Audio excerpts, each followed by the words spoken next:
Estamos aquí para hablar del último libro de Yogari Pujol, que es este de aquí. Tenemos aquí la edición en catalán que acaba de salir, Contes egipcis para la eternidad, Cuentos egipcios para la eternidad.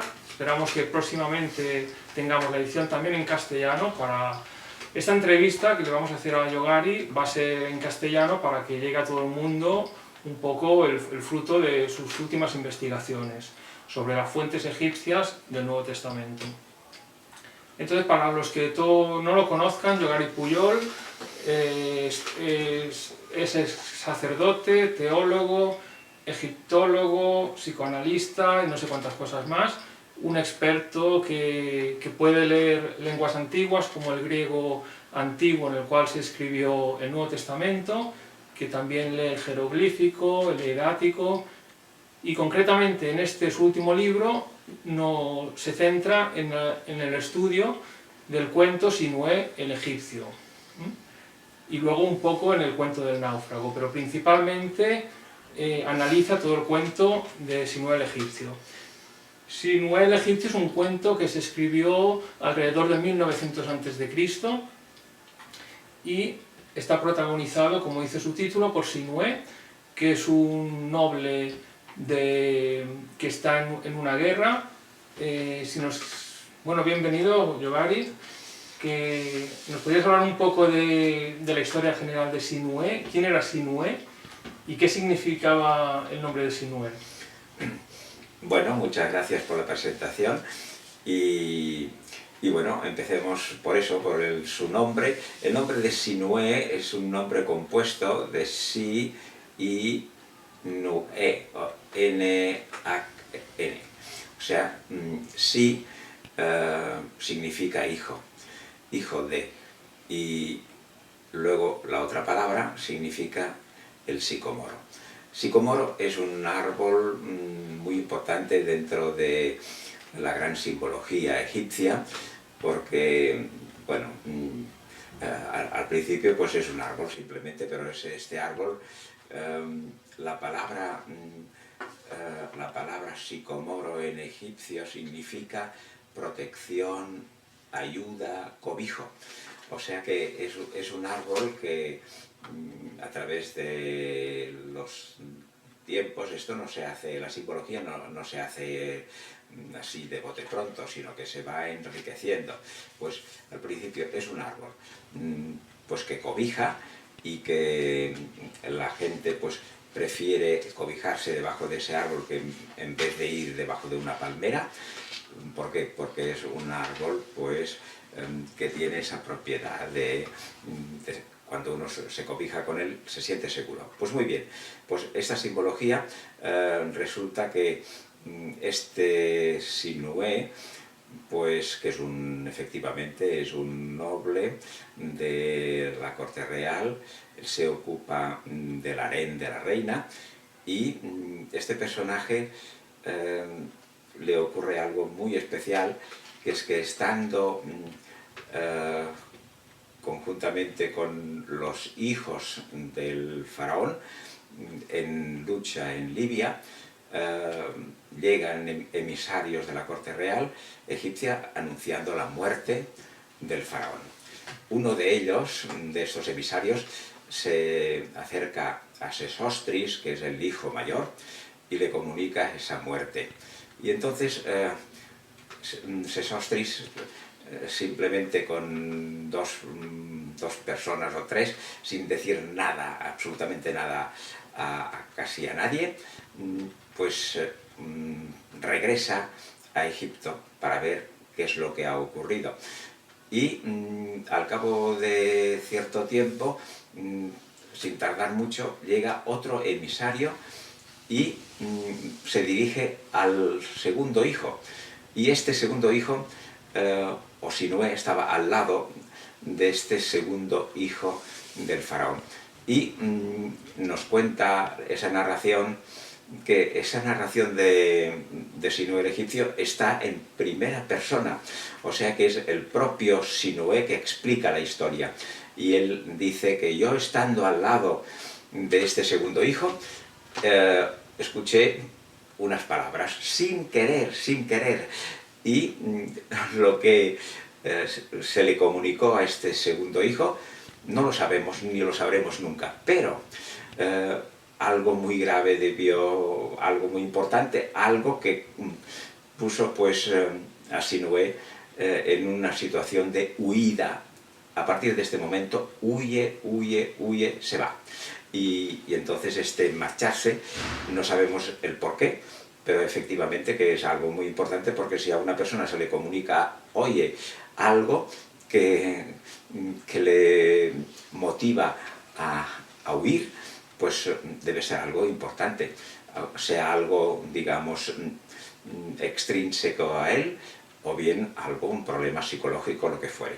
Muy bien, y este Sinué pues va huyendo hasta que llega al final pues de muchas peripecias y de haber pasado sed y hambre, llega a la tierra de Retenú, y allí pues el príncipe de este país, que es digamos un país asiático, lo que podríamos llamar ahora pues Siria, y allí pues es muy bien recibido, y tanto es así que el príncipe ese pues le da a su hija en matrimonio y se queda allí pues casi toda lo restante de la vida, hasta que Sinué pues siente la nostalgia o el deseo de resucitar, y entonces pues pide, hace llegar ese deseo a la corte real, y efectivamente Sesostris pues le anuncia pues que puede venir, que puede volver y que será muy bien recibido en la tierra egipcia. Más aún, le dice, no te quedes aquí en Retenú, porque aquí no tienen... esto es muy interesante. En ese Retenú, pues los indígenas, o sea, las personas que están allí, dice el faraón, no tienen los medios para hacer resucitar. O sea que te van a colocar, cuando te mueras, en una piel de animal, y allí te vas a pudrir, y ya está. Pero en cambio, y esto es muy importante, si vuelves, entonces podrás resucitar.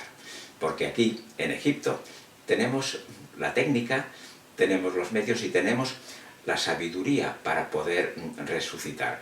Y entonces, al final de su vida, es Sinué el que vuelve a Egipto para para acabar sus días y poder resucitar. Bueno, este cuento se basa en hechos históricos, o sea, el faraón que murió es Amenemhat I, fundador de la 12ª dinastía, y su hijo sucesor, Sesostris I. Ahora, en esta época los cuentos normalmente utilizaban hechos históricos, personajes históricos y reales, y a partir de ahí supongo que hacían pues algún personaje ficticio y ya pues hacían la historia mitológica o fantástica, ¿no? Pero realmente, de estos personajes de este cuento, Sinué, por ejemplo, ¿crees que existió o no existió? Digamos, para mi investigación me es igual, absolutamente igual. Tanto me da que ha existido que no. Pero sí que su perfil pues es un perfil muy, muy histórico, sí, efectivamente. Además, sabemos, por ejemplo, que los nobles de la corte pues tenían derecho a una tumba de piedra con un jardín, y en vida pues ya se les preparaba esa tumba. Esto es muy interesante, porque en el cuento efectivamente cuando llega Sinué pues empieza a construir esa tumba de piedra, etc. O sea que todo es muy, muy real, ¿no? Es un cuento pues que no es, digamos, de grandes magias y cosas extrañas, no, sino es bastante histórico, podría ser. Sí. Tú en este libro haces un paralelismo entre la historia de Sinué y la historia de Jesús relatada en el Nuevo Testamento. Tú defiendes que partes del Nuevo Testamento están basados en la historia esta tan popular en su época, que era Sinué el egipcio. Entonces, en esos paralelismos que tú haces, claro, hablas que Jesús O sea, Sinue, para empezar, es el hijo del sicomoro, es lo que significa. Y las diosas representadas por el sicomoro son estas tres que vemos aquí: la diosa Isis, la madre de Osiris, Osiris, el dios principal de los egipcios, Jesús, el dios principal del cristianismo. Bueno, el principal sería Yahvé, pero es el hijo de Dios, que es la misma persona. Luego, las otras dos diosas asociadas al sicomoro son la diosa Hathor, que es esta, y la diosa Nut. Nut, a su vez, es madre de Isis. Esta es la diosa del cielo, Nut, que es la madre de Isis. Entonces, en tu libro, que yo he tenido oportunidad de leer, pues haces paralelismos entre asocias a la diosa Isis y a estas tres diosas, a la Virgen María, por un lado, y a María Magdalena. ¿Tiene alguna relación estas tres diosas con las tres Marías famosas que aparecen en la tumba de Jesús al final del Nuevo Testamento? Yo creo que esta pregunta es muy interesante porque nos abre precisamente a la gran problemática de lo que es la simbología egipcia. Se dice así fácilmente que las diosas que están ya en un plan simbólico colocadas al lado del sicomoro, que son esas tres, pero no son solamente esas tres, sino que está la diosa también Neid, y también algo muy interesante es que algunas veces el dios Re también está asociado al sicomoro, lo que significa que hay dentro del pensamiento egipcio una evolución, o sea, entraríamos dentro del campo de lo que se llama el campo de la diacronía, o sea, del tiempo. Y en cuanto a las tres Marías que están al lado de la cruz, que bueno, entonces ya sería un poco ir en ese plan de lo que es el simbolismo, que el árbol de la cruz sería también como una especie de sicomoro, y allí se encuentran tres, pero el texto griego del Evangelio no dice que sean tres. Es interesante porque todavía los exégetas no se han puesto de acuerdo en saber si eran 3, 4 o 2, pero es igual. Hay efectivamente, o podríamos establecer una relación entre esas diosas y las mujeres que están al pie de la cruz. Las mujeres que están al pie de la cruz son efectivamente Marías. Está María, la madre de Jesús, que también nosotros decimos la madre de Dios. Y aquí es interesante hacer notar que Hathor, esa diosa Hathor, dentro de la simbología egipcia, a veces se la considera como la madre del dios Re, pero también se la considera como la hija del dios Re. Entonces aquí sí que tendríamos algo interesante que habrá pasado en la simbología cristiana, y es que de María, nosotros decimos María, la madre de Dios, como a Hathor, que es la madre de Re, pero también es la hija, evidentemente, de Dios.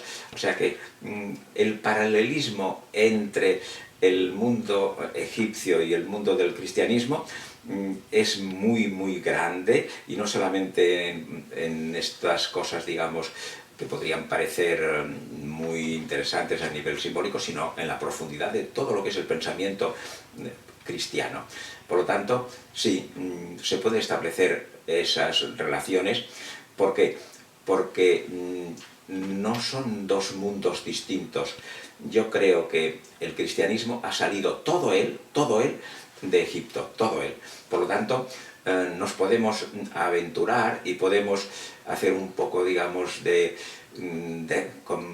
cometer un poco un riesgo de decir, bueno, estáis comparando las mujeres que están en la cruz, María la madre, después pone una cosa muy extraña, también allí en la cruz está la hermana de María,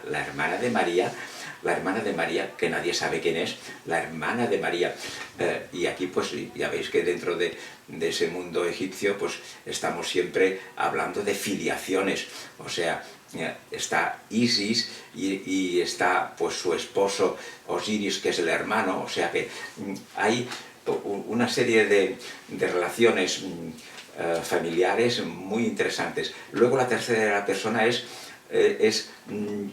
Clofas, o sea, la mujer de Clofas, que también no sabemos si es esa misma hermana que es la mujer de Clofas, o bien también la María Magdalena. O sea, tendríamos una María, la madre, otra María que es la hermana de María, que sería la esposa de Clofas, y María Magdalena. O sea que hay toda una serie de mujeres que efectivamente están al pie de la cruz. Que hay mucha gente, claro, que le extraña que María Magdalena, que es la ex prostituta, que eso no sé si sale en el Nuevo Testamento. No, yo popularmente se le conoce como sí, que había sido prostituta. No.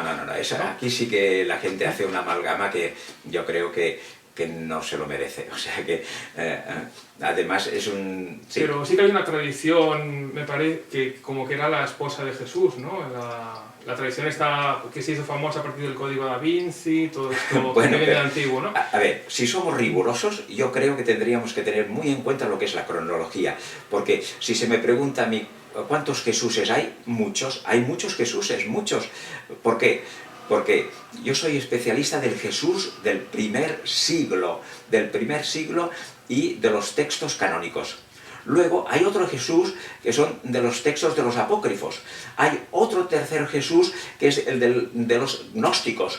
O sea, y luego el otro Jesús que se va también hasta la India. Y otro Jesús esotérico. Pero no vale, yo creo que aquí cometemos un gravísimo error cuando al final, digamos, de esa trayectoria de evolución y de amalgama de simbolismos, entonces pretendemos pasar lo último de lo último en el siglo I. Es como si ahora la gente, pues ahora tenemos un teléfono que podemos enviar imágenes, ¿verdad? Pero cuidado, esto aparece. El primer teléfono no se podía enviar imágenes, pero hay personas que luego en eso yo creo que hay que ir con mucho cuidado de colocar las cosas en su punto cronológico. Yo me indigno de las relaciones que uno quiere hacernos creer que el Jesús del primer siglo que está en el Nuevo Testamento pues tenga una serie de, digamos, de atributos. Para nada aparece en el Evangelio que Jesús esté casado, para nada. Pero luego, efectivamente, más tarde, sí que hace este amalgama. Yo siempre he dicho que hay una simbología muy interesante desde el punto de vista de la egiptología de esa mujer de María Magdalena. María Magdalena, ¿por qué en el Evangelio aparece cuando Jesús, pues la muerte de Jesús, iba para ver dónde está enterrado, y aparece allí María Magdalena y hay un hombre, y María Magdalena lo confunde con el jardinero, pero dentro de la simbología egipcia estamos en el momento de lo que se llama la apertura de la boca. O sea, cuando alguien ha muerto y se le momifica, entonces tiene que prepararse para lo que será el juicio delante de la diosa, delante de Maat. Y entonces para eso hay que devolverle los sentidos. Y entonces se dice con esta fórmula un poco, digamos, simplificada, de la apertura de la boca. Pero no solamente es la apertura de la boca, sino que es de todos los sentidos: la vista, el oído, el olfato, el gusto y el tacto. Y aquí María Magdalena, en el texto griego, pues hay esta frase de no quieras tocarme o no quieras seguir tocándome, porque estamos ni más ni menos en lo que se llama la felación. O sea, esa figura está actuando como Isis, o bien también O sea, María Magdalena cuando le limpia los pies con su cabello a Jesús en la última cena, ¿eso? Sí. Bueno, entonces, ese momento es una preparación para la muerte, Sí, que tiene relación con el ritual egipcio que hacían para el faraón cuando se moría, prepararlo. Y porque los cabellos, porque o sea, le ponía me parece un perfume, ¿no? Sí, exacto, pero hay también, o sea, y además en el Evangelio dice, esto que está haciendo esta mujer es en vistas a, en preparación para la muerte. Y en el ritual judío de preparación de los muertos no había perfume. No, esto ya es otra o sea, que cosa. es más tradición egipcia. Pero efectivamente, si leemos el Evangelio desde el punto de vista de la simbología egipcia, pues encontramos eso, porque si no es muy extraño de que una mujer pues haga ese gesto con sus cabellos, porque dentro de los rituales egipcios había esa preparación. Hathor, yo he leído que era también la diosa del amor, como a Afrodita, como a Venus de los romanos, que era la diosa del amor erótico, ¿no? O sea, Sí, de la fecundidad sí. y de, podemos decir, el sexo, ¿no? Entonces, el ritual este que hace de lavarle los pies, que tú ahora has hecho la comparación con felación y tal, pero bueno, que es... María Magdalena siempre ha sido un personaje más erótico que la Virgen María, que ya con su propio nombre dice, no está relacionada a lo sexual, ¿no? No, evidentemente. Entonces, Hathor sería, dentro de las diosas egipcias, la que se parecería más a María Magdalena, y la Virgen María a la diosa Isis, ¿no? Porque la diosa Isis, sí, evidentemente, sí. que la vemos representada aquí con las alas abiertas en su iconografía, pues también es muy similar a esta representación de la Virgen María, también con las manos abiertas y lanzando rayos desde sus manos al mismo modo que podrían ser las alas de Isis, ¿no? Dentro de la iconografía hay muchas similitudes, ¿no? Sin lugar a dudas, sí, muy bien. Sí, porque Hathor es una diosa que casi lo hace todo. Además es muy interesante que hay toda una serie de, digamos, de atributos que podríamos compararlo con lo que eran las letanías a la Virgen Santísima, ¿no? Los cristianos pues rezaban a la Virgen, le decían Virgen María, tú que eres la luz, la verdad, el refugio, la esperanza. Y toda esa serie de letanías las tenemos escritas para la diosa Hathor. Tú has dicho muchas veces que en el Nuevo Testamento no hay nada escrito al azar, que nada está puesto por poner, que todo tiene un significado, ¿no? Sí. Y tú que lo has analizado a fondo, sabes de lo que hablas. Entonces, una de las cosas que puede sorprender, bueno, cuando Jesús les dice que a María Magdalena le sacaron 7 demonios, ¿no? Y le sanó de una enfermedad, ¿no? Sí. ¿Por qué 7 demonios? Y entonces estudias las diosas, estas que estamos hablando, la diosa Hathor, en la mitología egipcia tenía 7 hijas y había las 7 Hathores, ¿no? Sí, entonces el número 7 se repite, ¿no? Por ejemplo, hay un cuento de Isis y los 7 escorpiones. Sí. O sea que el número 7 aquí ya ves un paralelismo, ¿por qué le sacan 7 demonios? Y las diosas que más se parecen en la mitología egipcia también están relacionadas al número 7, ¿no? O sea que ahí ya podemos ver varias pistas. Pero también, volviendo a lo que es el cuento de Sinué, vamos a centrarnos en el cuento de Sinué. O sea, la historia básica es el faraón muere. Entonces, no sé si fue asesinado, porque yo he visto por ahí, por internet, que el faraón Amenemhat murió asesinado, pero bueno, no lo sé. Entonces, en esta época era habitual que cuando moría un faraón, pues había lucha del poder, ¿no? Porque entre sus diferentes hijos herederos, pues claro, había un derecho de sucesión del primogénito, y si el que venía antes pues conspiraba para matar al primogénito, era el siguiente en la lista, ¿no? Entonces es normal que esta puede ser la razón de que Sinué tuviera miedo, de que hubiera una conspiración y que para una lucha por el poder entre los hijos, ¿no? Fratricida, y que por eso escapó.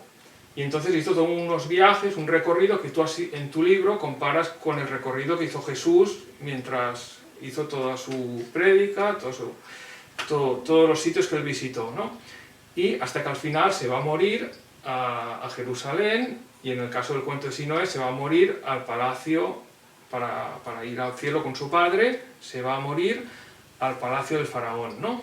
esta es la similitud que haces tú en el libro. Sí, yo creo que hay muchas, porque ese cuento pues da para mucho. Una de las primeras cosas es que nos puede resolver el problema ese de si fue asesinado o no fue asesinado, porque cuando para la figura de Moisés, que es otra gran figura que se ha copiado de ese cuento, pues en la figura de Sinué, que es un noble, igual como Sinué, un noble egipcio, pues Moisés mata a un egipcio, y es a partir de este momento que huye.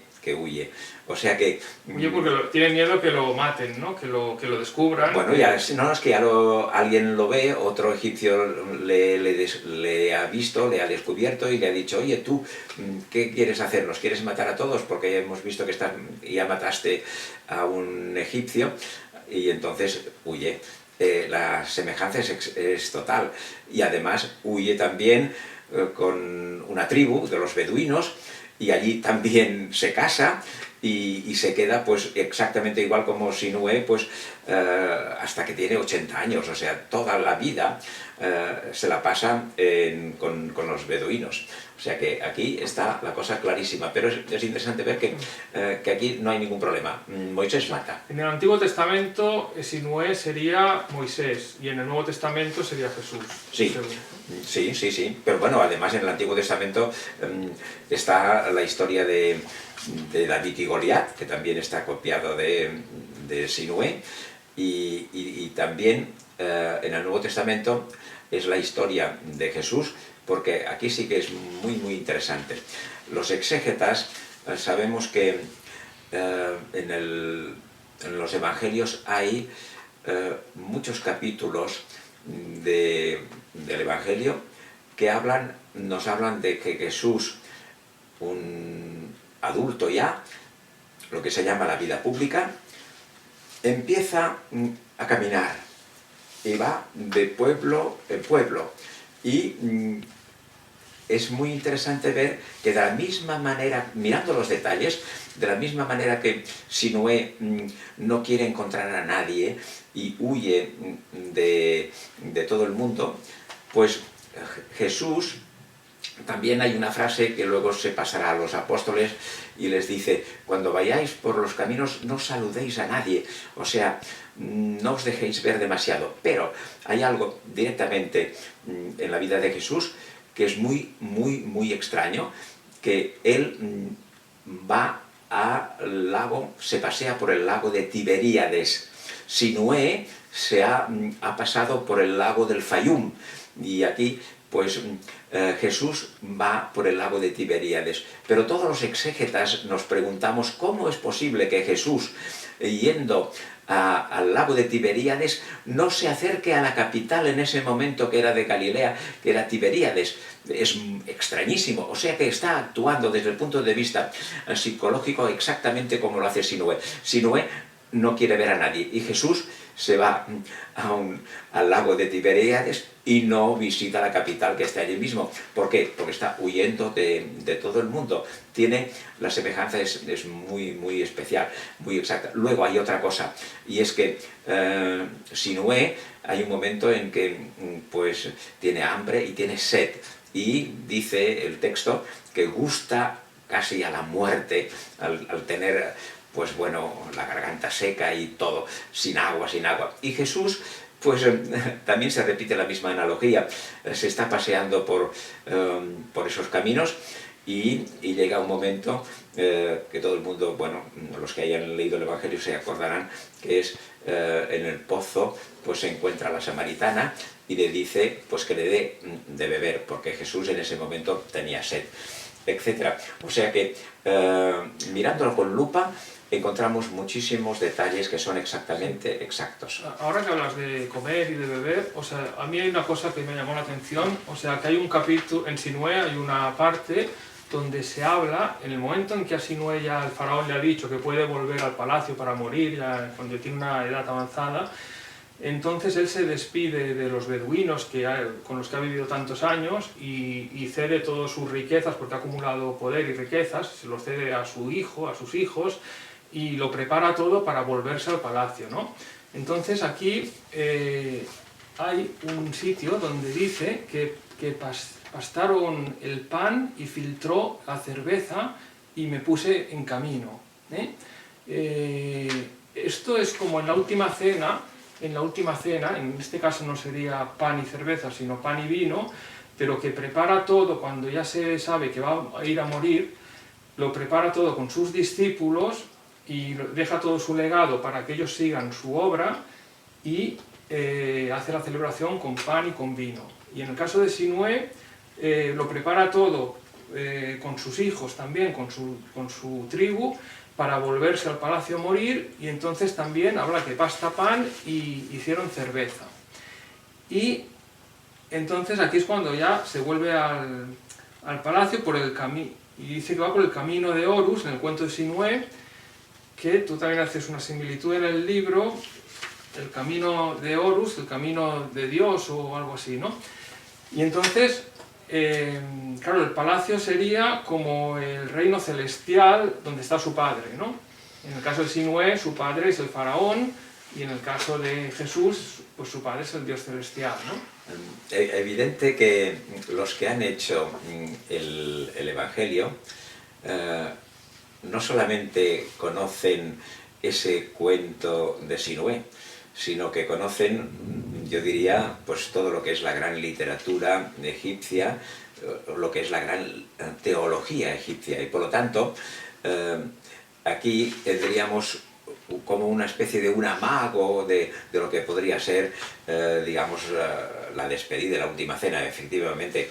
Pero hay otros pasajes del momento en que Osiris se cree que va a morir porque siente la traición de su hermano, que entonces sí que tenemos un texto mucho más claro en el cual dice, se despide de su familia y dice, tomad de ese vino porque es mi sangre, etc. O sea que, bueno, aquí efectivamente es un texto en el cual pues habría algo que podría parecerse a lo que es la última cena o el último momento de despedida. Sí. Luego, cuando llega a Palacio Sinué, le hacen una celebración con fiestas, con cánticos, y dice que llevaban los collares menat, que son símbolos de la resurrección. Sí, ¿no? sí, sí. O sea, porque de hecho el objetivo de que Sinué decidiera volver a Palacio es para tener una muerte en condiciones, ¿no? O sea, poder morir y poder volver con su padre en el cielo, integrarse a Ra o lo que era tradición en la gente, en los nobles de esta época, ¿no? Sí, efectivamente.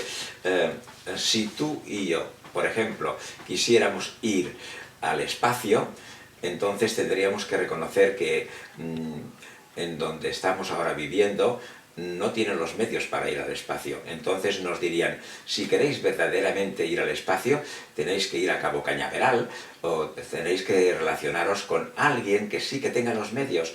Y aquí está clarísimo, no todo el mundo puede resucitar, no todo el mundo está preparado para ir al más allá, porque la cosa es digamos, complicada y se necesita todos unos rituales para hacer esto, ¿no? O sea que... Te lo tienes que ganar, claro.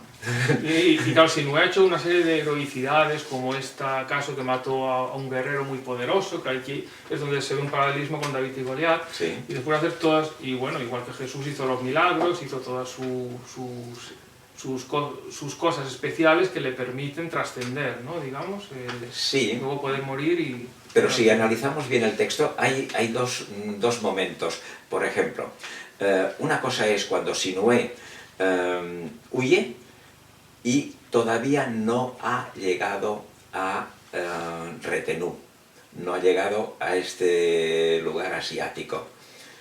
Y ese trozo, esas líneas de ese texto, ha servido para hacer lo que está en el Evangelio, que es el hijo pródigo. El hijo pródigo, pues esa parábola es también de un hombre que se va de su casa, tiene un hermano, etc., y se va. Y allí pues pasa hambre, está solo, no se casa para nada. ¿Por qué? Porque es la secuencia de Sinué antes de encontrarse con un sirviente de ese príncipe de Retenú. O sea, es muy interesante ver cómo ese cuento lo han cogido a trozos. Un trozo que sirve para Moisés, otro trozo que sirve para hacer la parábola del hijo pródigo, otro trozo, bueno, etc. Es que yo creo que ¿quién ha podido hacer el Evangelio? Porque al fin y al cabo estamos siempre dando vueltas sobre lo mismo. ¿Quién puede haber hecho el Evangelio? El Evangelio, aparte de que siempre recuerdo que está hecho con simetrías internas y por lo tanto esto no lo hace cualquiera, pues los personajes del Nuevo Testamento son de múltiples fuentes literarias, o sea, egipcias siempre, y que las han sabido muy bien, casi perfectamente, aunque cuesta mucho, de un asamblaje. O sea, las piezas, como un Lego, las han ido colocando una detrás de otra, pero de diferentes fuentes literarias. Moisés, por ejemplo, no solamente su vida está sacada de aquí, sino que está sacada de una historia de Sargón. O sea que fabricar un personaje no se fabrica solo y exclusivamente con una sola fuente literaria, sino que de varias. Y Jesús, este es mi trabajo de las fuentes egipcias del Nuevo Testamento, porque hay 5 muy grandes y luego 18 más. O sea que es apasionante coger un texto y ir viendo en literatura comparada lo que cada parte de ese texto ha ido a parar a la Biblia, ¿verdad?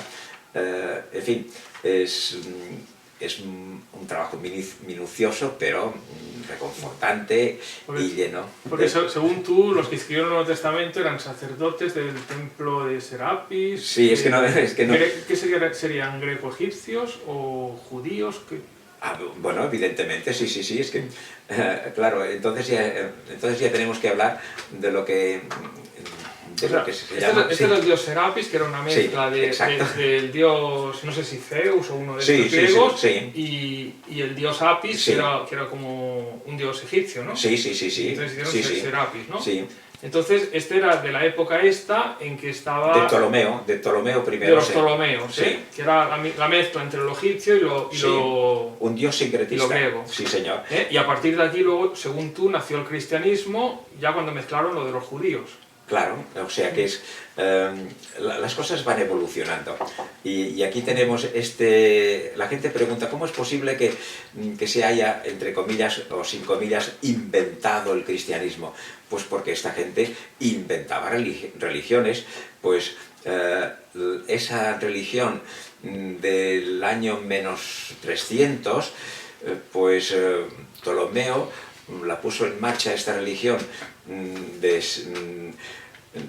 Serapis. ¿Por qué? Porque en Alejandría había muchas luchas internas y Ptolomeo ya estaba cansado de enviar a la policía militar.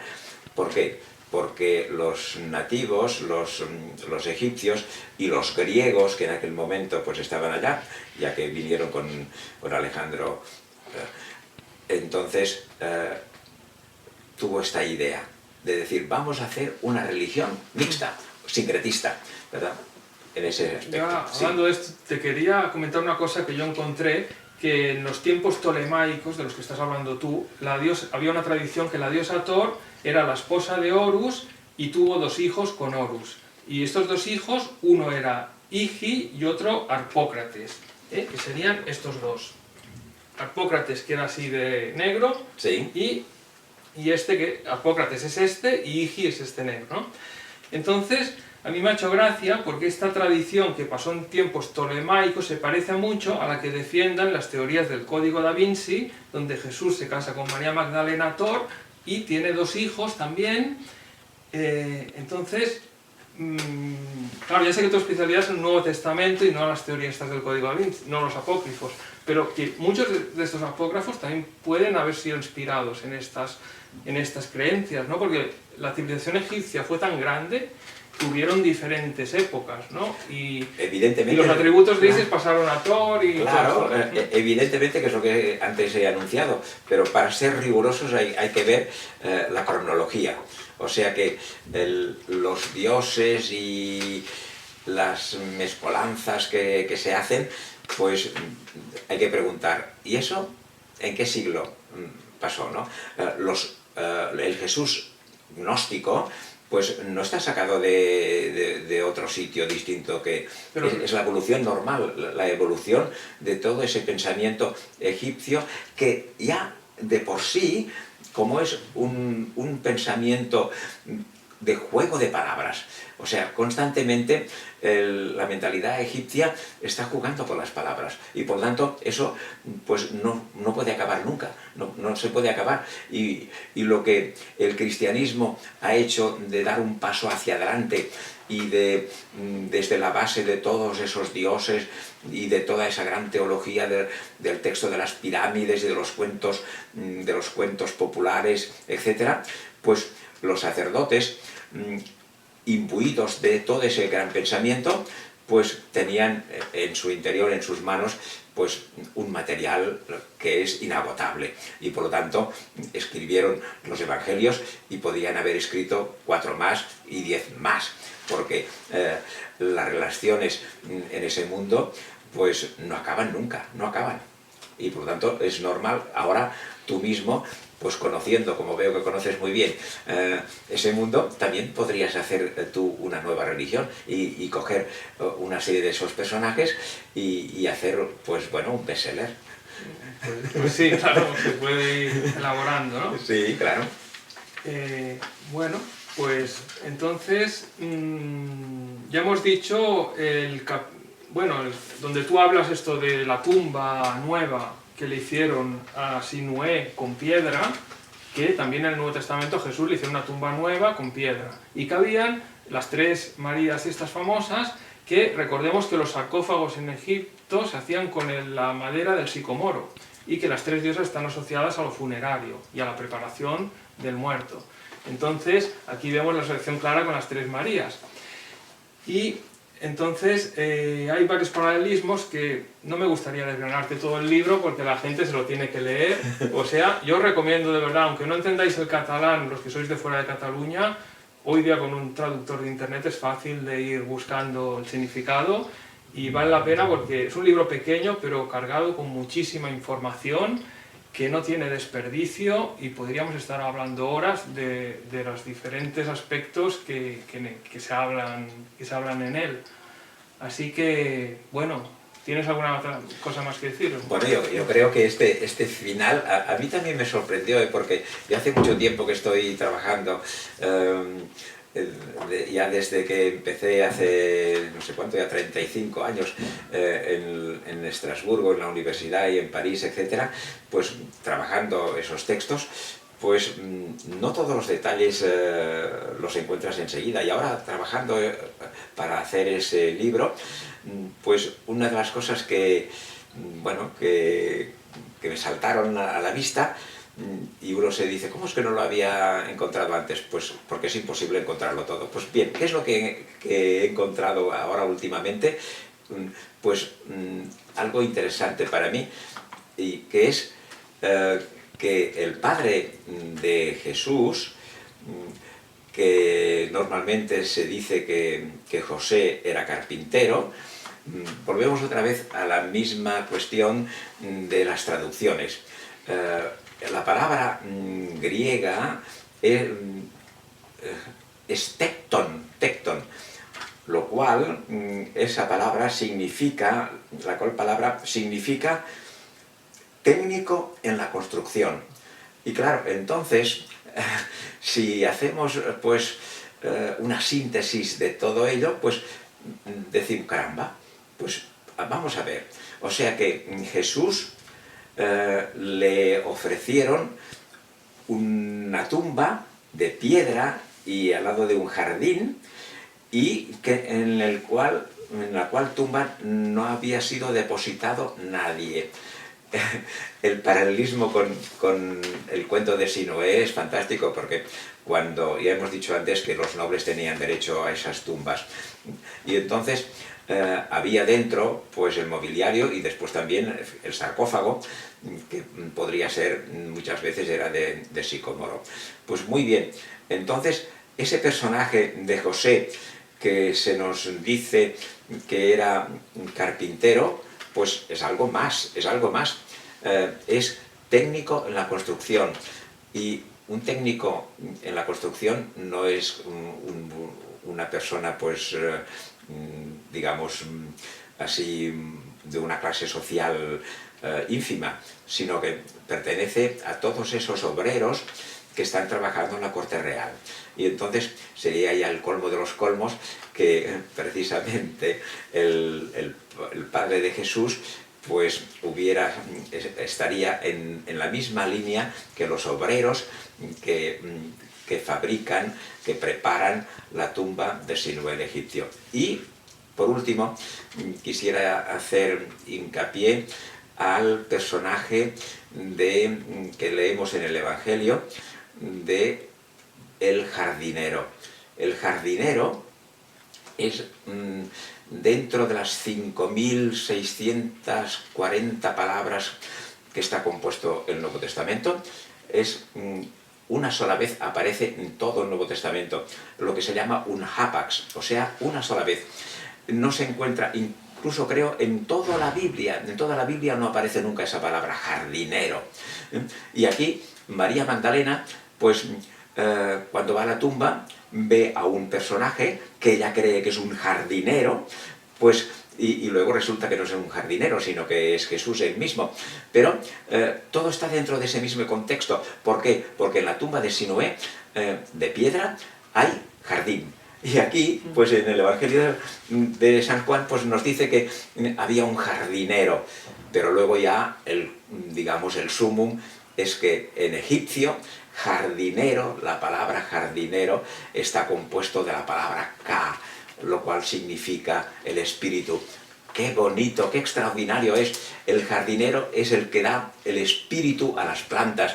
O sea que, bueno, eso ya es cuando uno se introduce en ese mundo del simbolismo, de la egiptología, uno pues casi ya dice, después de esto, pues ya mejor pues ir al paraíso.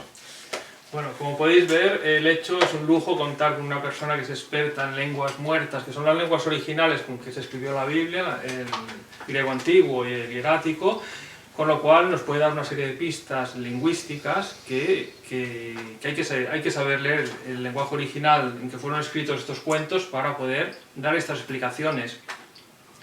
Ya habéis visto en la portada de este libro la diosa Isis, que estaba amamantando al faraón. Era una diosa nutridora, igual que la Virgen María, la madre de Jesús.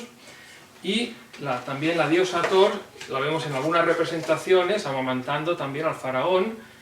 También sale como una especie de pecho del árbol del sicomoro, tanto de la diosa Isis como de la diosa Thor, amamantando. Aquí tenemos una clara referencia a la Virgen María. Aquí tenemos una Virgen María que sale de un árbol. Esta la encontré, creo que es la Virgen de Fátima, pero también es curioso, ¿no? ver la referencia de un árbol asociada a la Virgen, ¿no? Pero si os interesa todo esto que hemos estado hablando, ya sabéis que vais a encontrar muchas más cosas en este libro y en los anteriores de Yogari. El anterior a este fue Jesús, eras una vez el egipcio, que tuve el honor de ilustrar. Una de mis aficiones es el dibujo, y después de conocer a Yogari, pues me dijo que estaba buscando un dibujante para ilustrar estos paralelismos entre los cuentos egipcios, en este caso el de Setme, y el Nuevo Testamento. También un libro muy interesante que podéis encontrar ahora a través de las ediciones de Edicions La Tempestad, y el clásico de Yogari Pujol, que este fue el primero que yo leí hace muchísimos años, que es Jesús 3000 años antes de Cristo. Esta es la edición original que se hizo por Ediciones Grijalbo, pero que afortunadamente se ha editado una nueva edición, tanto en castellano como en catalán, para que lo podáis encontrar, edición revisada en castellano y en catalán. Aquí encontraréis referencias de muchos cuentos egipcios de miles de años antes de Cristo que fueron utilizados para elaborar el Nuevo Testamento. Y nada más, yo creo que con esto ya hemos hecho un poco, hemos destripado un poco el libro y no queremos seguir diciendo más cosas porque si os interesa lo mejor que podéis hacer es comprarlo y comprobar por vosotros mismos si lo que dice Yogari eso no es cierto. Yo por mi parte lo he podido leer y he buscado los textos de los que él habla y es evidente que bueno, que lo que muchos otros estudiosos ya habían comentado de las fuentes egipcias del Nuevo Testamento, pero que Yogari ha encontrado muchas otras nuevas que son demoledoras para entender cómo se forjó el Nuevo Testamento. Nada más, muchas gracias por haber venido aquí y espero poder volver a hablar contigo en otra ocasión. Muchísimas gracias, me lo he pasado, pero que muy bien. Igualmente, nos hemos pasado muy bien. Hasta la próxima, amigos.